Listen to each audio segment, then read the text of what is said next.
some reason they decided to drop the whole entire season of Clone High season 3 or season 2, depends how they put it on your own HBO Max or Max channel. That it's just sort of weird because last season they decided to drop 2 episodes of weekly. So it's just strange to decide to go that direction. But all of that, how was at least the first 2 episodes, because I'm just gonna review the first two. You have to say it was pretty good. It's still funny, surprising. In fact, in my opinion, this 2 episode of this season is so strong that I kind of forgive whatever little mistakes it does, because last season, season 2, they kind of struggled a little bit because let's face it, the first couple episodes they have to reestablish so many things. They understand that yeah, this is not 2000 some, it's a 2020 some. So a lot of things has changed. But at the same time, a lot of people were mad last season because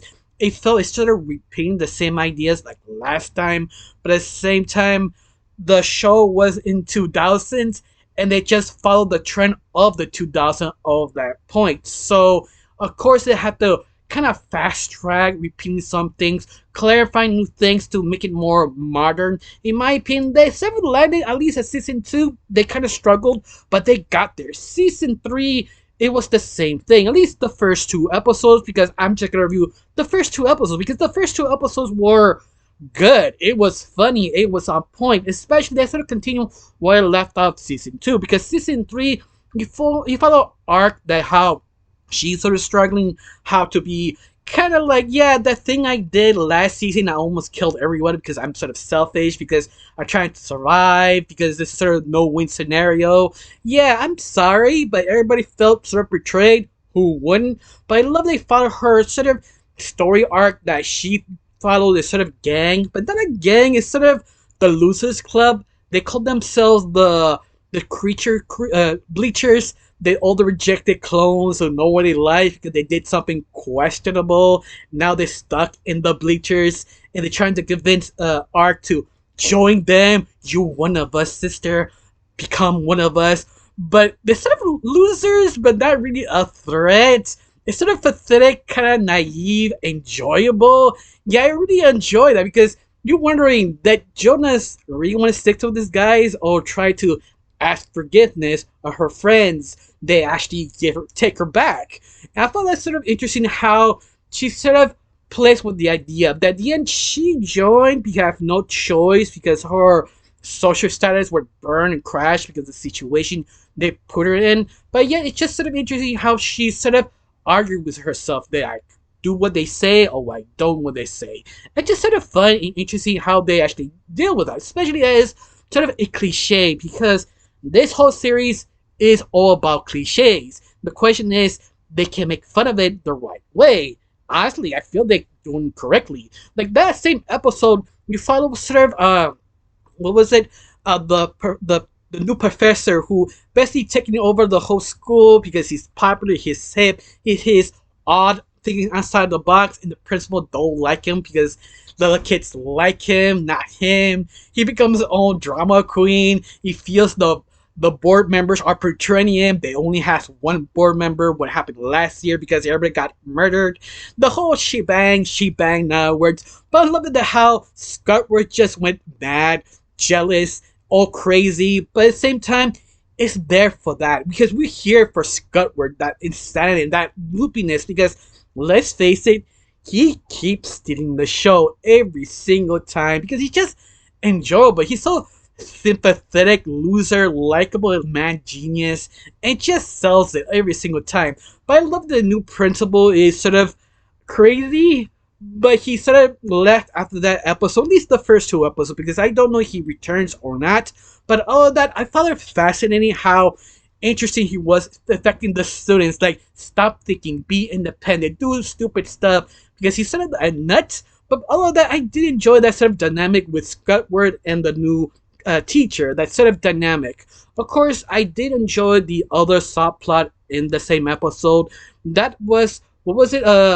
Harriet Tubman and her boyfriend that sort of kind of not separated, just more in different directions. Especially Harriet Tubman sort of fall in love with another clone that she has a thing but don't want to change her boyfriend. The way they she kind of did, but a very visual sort of style that she technically kissed him with the eye in a way. I mean, that whole statement of her eye in the other clone doing it, but it's just sitting metaphorically eye kissing, doing messed up sexual stuff, that I was surprised they went that direction to explain how Harry Tubman obsessed with this clone. It's done very hilarious, over the top, and enjoyable. Yeah, I think that's why I joined this series because it just knew the cliches. But the question is, can we one up this? Can we make it more weirder, more funnier? What the different ways to just over dramatic things? Make it like a soap opera over a top because this is basically based on all the teen movies in the 2000s. The only problem is we don't have much teen movies. Usually just remake the old ones or try to make new ones, but they're not enough to establish. So they have to follow the old trends. But in the end, it works. It's enjoyable. The second episode, you basically follow. Was it Squidward was his, not Squidward, his athlete, the one who go in the water and point out stuff. Like that's like academic. That's a sport words. And I love it how Scott was screwing stuff over his kind of his sports career because he ate too much. Now he regrets it. Now he feels a loser, but yet ironically, his assistant points out, well, you are a successful scientist. No, my career is ruined. Forget it. It's over. I'm stuck at this place, but you. I love that they keep kind of correcting him, like, no, you are successful, but not on this field, but this field. But once more, I think this is the reason why I just love Scott Ward. He's just a diva. He just, whatever he fits his own mind, he just go with it.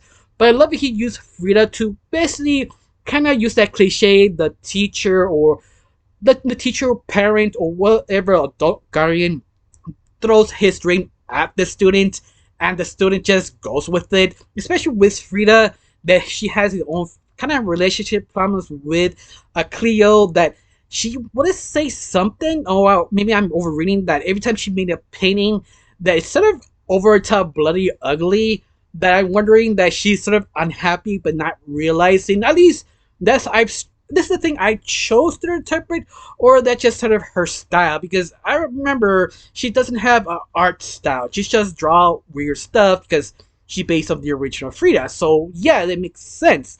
But yet, I'm just wondering if they could do something at the end of the season. But once again, I don't watch the first two episodes.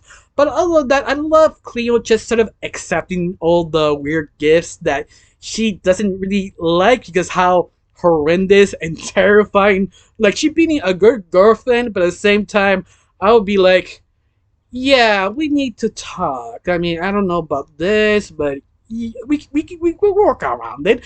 But I love it that she really does love her, and they make that a point. But I love it how Scott abuses this so she convinced her to be the same sport he used to be back in high school, so he could live his dreams at Frida's her career in other words. But it's a cliche, but done so well. It's sort of a parody of a parody. It's just sort of enjoyable. But at the same time, you have this other plot about Cleo, not Cleo, what's her name? Damn it, sorry. My mind sort of blanked out for a second. Jones, there we go. That she's still freaking out to join this sort of new gang, the Creature Fleechers. They try to convince her to ruin the cheer squad, to ruin Harry Tubman's chances to be successful, to be picked about this other high school college.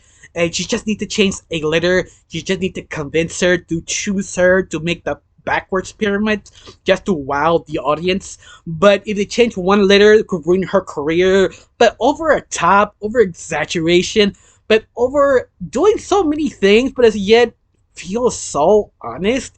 Even it is so ridiculous that I am laughing my ass off at the same time feeling the emotions. I mean, that's sort of hard to do because sometimes you want to over exaggerate, but you don't know if you're doing correctly. You do too much, it could be funny or be really annoying. Or do it just too little, you think is, are you being really serious or are you not doing it right?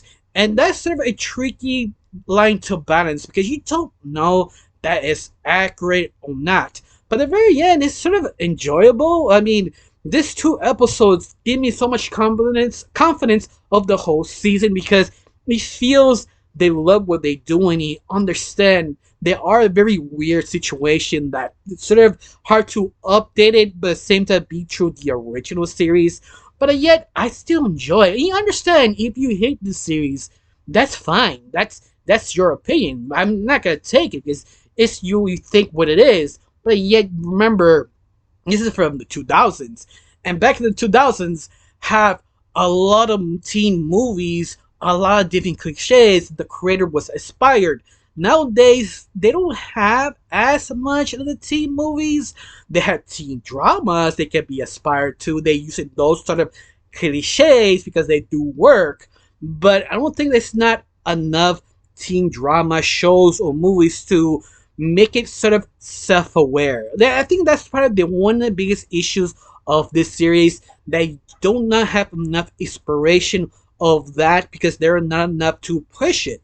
But other than that, I feel it's still great. At least the first two episodes. In fact, if this video is successful and people do like it, I will do the next two episodes and so forth to end the season. If not, this is the only two episodes I watch. I watch it in my own spare time. But if it is successful, I do the next one. But other than that, what do you think of this first two episodes? Do you like it? You feel it wasn't that great? Tell me down below. Let me know. Honestly, I got nothing else to say. Just thank you for watching. Don't forget to subscribe and have a wonderful day.